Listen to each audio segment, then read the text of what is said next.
Pacifica Radio, I'm Christina Onnested. 5 Memphis police officers were charged with murder and other crimes yesterday for killing a young black man during a traffic stop. Activists rallied in the streets of Memphis last night at a vigil for Tyree Nichols.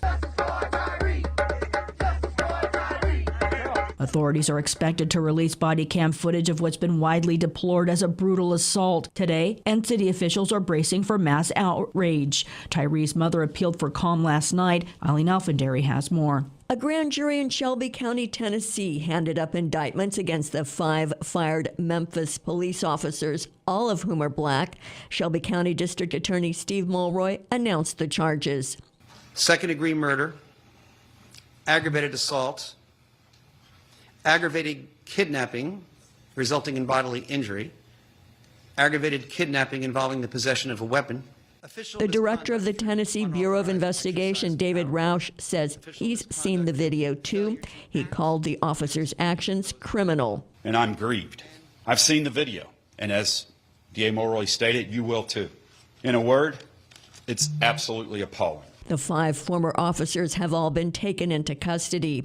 The officers reportedly belong to the so-called Scorpion Unit, which was formed in November of 2021 to address violent crime in hotspot areas.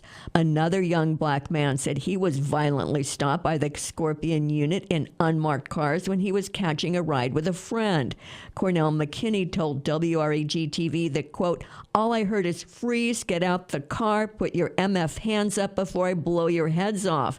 He said an officer grabbed him from the car and put a gun to his head 3 days before that of Tyree Nichols. I'm Eileen Alfandary for KPFA. The death toll in Palestine is 10 after Israeli forces raided a Jenin refugee camp that killed at least 9 Palestinians. Clashes elsewhere left another dead, raising the death toll to 10.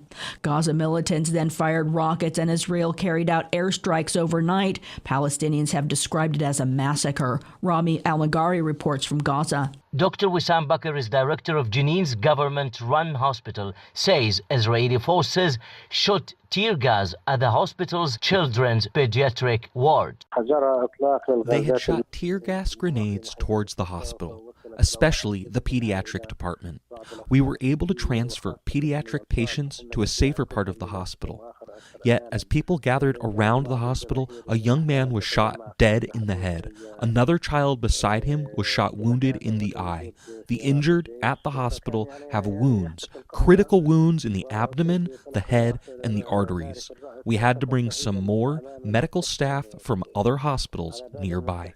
Local Palestinian sources in Jenin say the army force opened fire on a home, killing 3 men inside, while heavy army vehicles crushed several parked cars. The Palestinian Authority and other Arab countries, including Qatar and Jordan, condemned the Israeli raid on Jenin. The PA called on the international community to curb Israeli attacks on the Palestinian population in the West Bank.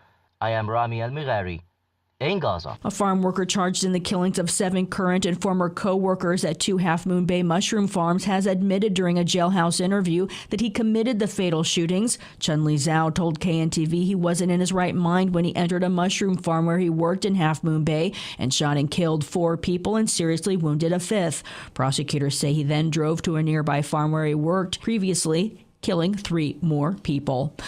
Zhao said he was bullied and worked long hours on the farms and that his complaints were ignored. Senate Democrats are calling for the Federal Trade Commission to investigate the marketing of guns to children. At issue, says Senate Majority Leader Chuck Schumer, is the We-1 tactical mini AR-15 called the JR-15. It has a disgusting name. It's called the JR-15. Can you believe that? The last thing we need to be doing is reducing in size these deadly weapons of war and then marketing them to children. The calls for an investigation come after 3 mass shootings in California in 3 days and after a 6-year-old shot a school teacher earlier this month in Virginia. Georgia's Governor Brian Kemp has declared a state of emergency, giving him the option of calling in the state National Guard in response to protests in downtown Atlanta that turned violent over the law enforcement killing of an environmental activist said to have shot a state trooper, though activists say they don't believe that narrative. Activists have been protesting to stop Cop City, what's been described as a mega development for a training center in a forest near black and brown communities that activists say will be adversely affected. Russian shelling has killed at least 10 Ukrainian civilians and wounded 20 others in a day, according to the office of Ukraine's president. Authorities said the new casualties include the deaths of 2 civilians in Kherson and 2 more in Donetsk. The shelling took place as the country worked to recover from an earlier wave of Russian missile strikes and drone attacks. I'm Christina Onnested reporting for Pacifica Radio.